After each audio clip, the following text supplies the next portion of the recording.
안녕하세요, 여러분. 9월이 되면서 정말 반가운 소식들이 쏟아지고 있습니다. 혹시 여러분, 정부에서 새로 시작하는 복지 혜택들 알고 계시나요? 아마 많은 분들이 또 복잡한 서류 작성하고 신청해야 하는 건 아니겠지? 하며 걱정하실 텐데요. 걱정하지 마세요. 오늘 제가 알려드릴 내용들은 정말 꼭 알아두셔야 할 혜택들입니다. 특히 우리 시니어 세대분들께서 놓치기 쉬운 지원금들을 차근차근 설명해 드릴게요. 여러분도 혹시 이런 경험 있으시죠? 나중에 알고 보니 받을 수 있었던 혜택을 놓쳤던 적 말이에요. 그때 미리 알았으면 좋았을 텐데 하며 아쉬워했던 기억들. 오늘은 그런 일이 없도록 미리미리 준비해 보겠습니다. 자, 그럼 9월부터 달라지는 핵심 복지 제도들을 하나씩 살펴볼까요? 첫 번째로 말씀드릴 것은 예금 보호 한도 확대입니다.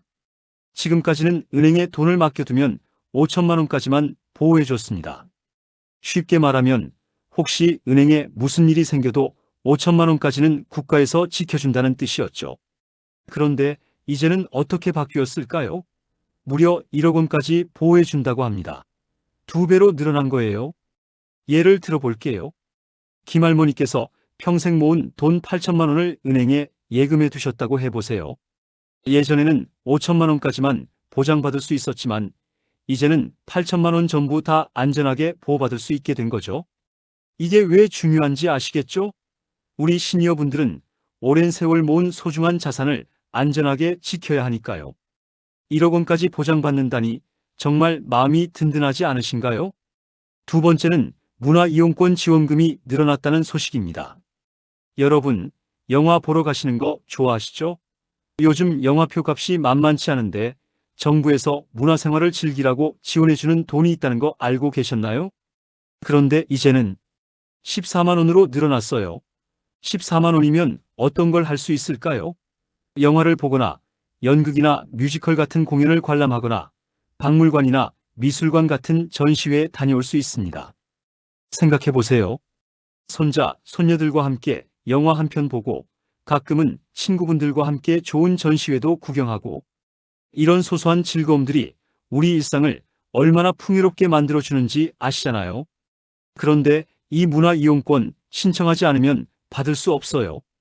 꼭 기억해 두시고 놓치지 마세요.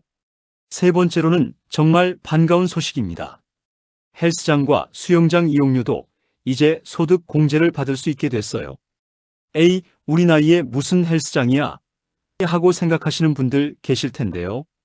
요즘 시니어 분들 중에서도 건강 관리를 위해 운동하시는 분들이 정말 많아요.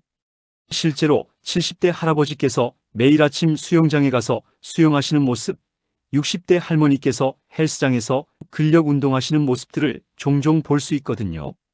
이제는 이런 건강관리 비용도 세금을 낮춰주는 데 활용할 수 있게 됐습니다. 쉽게 말하면 운동시설 이용료를 낸 만큼 세금을 덜 낼 수 있다는 뜻이에요. 월 10만 원씩 헬스장을 다닌다면 연간 120만 원인데 이 돈의 일부를 세금에서 빼주는 거죠.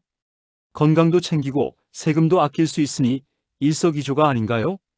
네 번째는 양육비 선지급 제도입니다. 이건 우리와는 상관없는 얘기 아닌가 하고 생각하실 수도 있지만 우리 주변에는 이혼 후 홀로 아이를 키우는 자녀들이 있을 수 있어요. 혹은 여러분이 직접 손자, 손녀를 돌보고 계실 수도 있고요. 양육비를 받지 못해서 힘들어하는 가정들을 위해 이제 국가에서 먼저 양육비를 지급해 준다고 합니다. 나중에 양육비를 내야 하는 사람에게서 받아내는 방식으로 말이에요. 이런 제도가 왜 중요한지 아시겠죠? 아이들은 기다려주지 않거든요. 학용품도 사야 하고 급식비도 내야 하고 학원비도 필요한데 양육비가 안 들어오면 정말 막막하잖아요. 우리 가족 중에 이런 상황에 있는 분이 계시다면 꼭 알려주세요. 정말 큰 도움이 될 거예요. 마지막 다섯 번째는 자활성공 지원금입니다. 혹시 기초생활수급자로 지내시다가 스스로 일어서신 분들 계시나요? 정말 대단한 일이에요. 어려운 상황에서 포기하지 않고 다시 일어서신 것 말이에요. 이제 정부에서는 이렇게 자활에 성공한 분들에게 격려금을 드린다고 합니다. 최대 150만 원까지 말이에요. 이 돈으로 무엇을 하실 수 있을까요? 새로운 사업을 시작하는 미천으로 쓸 수도 있고 기술을 배우는 교육비로 쓸 수도 있어요. 아니면 그동안 힘들었던 시간에 대한 작은 위로로 가족여행을 다녀오실 수도 있고요. 중요한 건 이런 지원금들이 단순히 돈을 주는 게 아니라 당신이 노력한 것을 우리가 인정하고 응원한다는 메시지라는 거예요. 자, 여러분. 지금까지 9월부터 달라지는 5가지 복지 혜택을 말씀드렸습니다. 예금 보호 한도 확대, 문화이용권 증액, 운동시설 이용료 소득 공제, 양육비 선지급 제도, 그리고 자활성공 지원금까지요. 이런 혜택들을 보면서 느끼는 게 뭔가요? 정부에서 우리 국민들, 특히 어려운 상황에 있는 분들을 좀 더 세심하게 챙기려고 노력하고 있다는 생각이 들어요. 하지만 아무리 좋은 제도가 있어도 모르면 소용없어요. 그리고 알아도 신청하지 않으면 받을 수 없고요. 그래서 이런 정보들을 미리미리 알아두시고 주변 분들께도 꼭 알려주시길 바랍니다. 혹시 나는 해당 사항이 없네 하고 생각하시는 분들도 계실 텐데요. 지금 당장은 필요 없어 보여도 나중에 도움이 될 수 있어요. 그리고 우리 자녀들이나 지인들에게는 꼭 필요한 정보일 수도 있고요. 특히 문화이용권 같은 경우는 정말 많은 분들이 받을 수 있는 혜택인데도 모르고 지나치시는 경우가 많아요. 올해 남은 기간 동안이라도 꼭 신청해서 좋은 영화 한 편, 좋은 공연 한 편 보시길 바랍니다. 그리고 예금 보호 한도가 늘어난 것도 정말 중요한 변화예요. 평생 모은 소중한 자산을 더 안전하게 보호받을 수 있게 됐으니까요. 여러 은행에 나누어 예금하고 계신 분들은 이제 좀 더 편리하게 관리하실 수 있을 거예요. 마지막으로 한 가지 더 당부드리고 싶은 말씀이 있어요. 이런 복지 혜택들을 신청할 때 절대 개인정보를 함부로 알려주시면 안 돼요. 요즘 이런 제도들을 악용해서 사기를 치는 나쁜 사람들이 있거든요.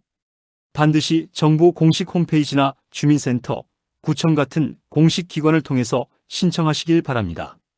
전화로 개인정보를 물어보거나 수수료를 요구한다면 100% 사기예요. 여러분의 소중한 재산과 개인정보를 지키면서 정당한 혜택은 꼭 받으시길 바랍니다. 오늘 알려드린 정보들이 여러분의 생활에 작은 도움이라도 되었으면 좋겠어요. 앞으로도 우리 시니어 분들께 도움이 되는 생활 정보들을 계속 찾아서 전해드릴게요. 구독, 좋아요 누르고 생활의 지혜를 얻으세요. 그리고 오늘도 건강하시길 바랍니다. 감사합니다.